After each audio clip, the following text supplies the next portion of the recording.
প্ৰয়াত শিল্পী জুবিন গাৰ্গৰ ন্যায়ৰ দাবীত সদৌ গোলাঘাট জিলা ছাত্ৰ সন্থাৰ শ্বহীদ ভৱনৰ সন্মুখত অৱস্থান বিক্ষোভ কাৰ্যসূচী ৰূপায়ণ। আজি সদৌ অসম ছাত্ৰ সন্থাৰ আহ্বান মৰ্মে সদৌ গোলাঘাট জিলা ছাত্ৰ সন্থাৰ সমূহ বিষয়ববীয়া সদস্য লগ হৈ গোলাঘাট শ্বহীদ ভৱনৰ সন্মুখত অৱস্থান বিক্ষোভ কাৰ্যসূচী ৰূপায়ণ কৰে। অৱস্থান বিক্ষোভৰ মূল উদ্দেশ্য জুবিন গাৰ্গক ন্যায় প্ৰদান কৰক। মৃত্যুৰ পৰা দিনৰ পিছত দিন উকলি যোৱাৰ পিছতো কিয় উচিত তদন্ত হোৱা নাই বুলি ক্ষোভ উজাৰে সদৌ গোলাঘাট জিলাৰ ছাত্ৰ সন্থাই। এই শান্তিপূৰ্ণ অৱস্থান বিক্ষোভৰ জৰিয়তে তেওঁলোকে চৰকাৰ প্ৰশাসনলৈ যিখন চাৰ্জশ্বিট তেওঁলোকে প্ৰস্তুত কৰিছে সেই চাৰ্জশ্বিটখন অধিক কটকটীয়া কৰিবলৈ আহ্বান জনায় যাতে দোষী কোনো কাৰণত হাৰি যাব নোৱাৰে আৰু সংগঠনটোৱে জুবিন গাৰ্গে ন্যায় পাবই লাগিব বুলি উল্লেখ কৰে। লগতে প্ৰাণৰ শিল্পীগৰাকীক ন্যায় প্ৰদান নকৰা পৰ্যন্ত সংগ্ৰাম অব্যাহত ৰখাৰ কথাও জানিবলৈ দিয়ে।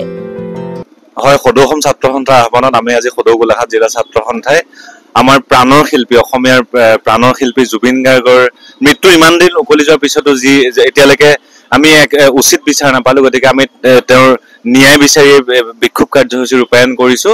আৰু এতিয়া অসমীয়া জাতি বেজাৰ আৰু সংকটত আছে, কাৰণ সুধাকান্ত ডক্টৰ ভূপেন হাজৰিকাদেৱক যিদিনাখন চিতাত উঠোৱা হৈছিল সেইদিনাখন আমি চিতাৰ সন্মুখত জুবিন গাৰ্গক দেখা পাইছিলো, কিন্তু জুবিন গাৰ্গৰ চিতাৰ সন্মুখত অসমীয়া জাতি আমি আৰু কাকো দেখা নাই আমাৰ অভিভাৱক হিচাপে। গতিকে জাতি এতিয়া সংকটত আছো।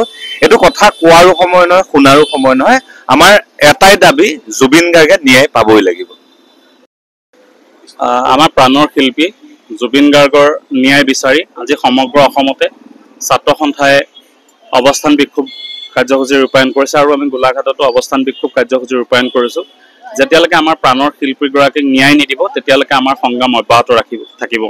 আমি বিচাৰিছোঁ যাতে যি ইতিমধ্যে যি তদন্ত প্ৰক্ৰিয়া আৰম্ভ হৈছে, তদন্ত প্ৰক্ৰিয়া অতি ক্ষিপ্ৰতাৰে হ'ব লাগে আৰু যাতে দোষীক দৃষ্টান্তমূলক শাস্তি দিব পাৰে। আৰু একেলগে যিখন এতিয়া ইতিমধ্যে চাৰ্জশ্বিট যিখন প্ৰস্তুত কৰিব, সেই চাৰ্জশ্বিটখন যাতে কটকটীয়া এখন চাৰ্জশ্বিট হয়, যাতে দোষীয়ে কোনো কাৰণত হাৰি যাব নোৱাৰে, তেনেধৰণৰ ব্যৱস্থাৰ জৰিয়তে আমাৰ প্ৰাণৰ শিল্পীগৰাকীক ন্যায় দিবৰ কাৰণে আমি দাবী জনাইছোঁ। আৰু এটা কথা এইখিনিতে ক'ব বিচাৰোঁ যে যেতিয়ালৈকে আমাৰ প্ৰাণৰ শিল্পীগৰাকীয়ে ন্যায় নাপাব তেতিয়ালৈকে কিন্তু অসমৰ ৰাইজে, আমি সদৌ অসম ছাত্ৰ সন্থা সকলোৱে এই যিখন SIT গঠন কৰিছে তালৈ আমি চাই আছোঁ যে তেওঁলোকে অসমৰ জনসাধাৰণে যেনেধৰণে ন্যায় বিচাৰিছে সেই বিষয়টো যাতে অতি সোনকালে ক্ষিপ্ৰতাৰে যাতে তেওঁলোকে তদন্ত প্ৰক্ৰিয়া সামৰি জুবিন গাৰ্গক ন্যায় দিব পাৰে সেই আহ্বান আমি কৰিছোঁ।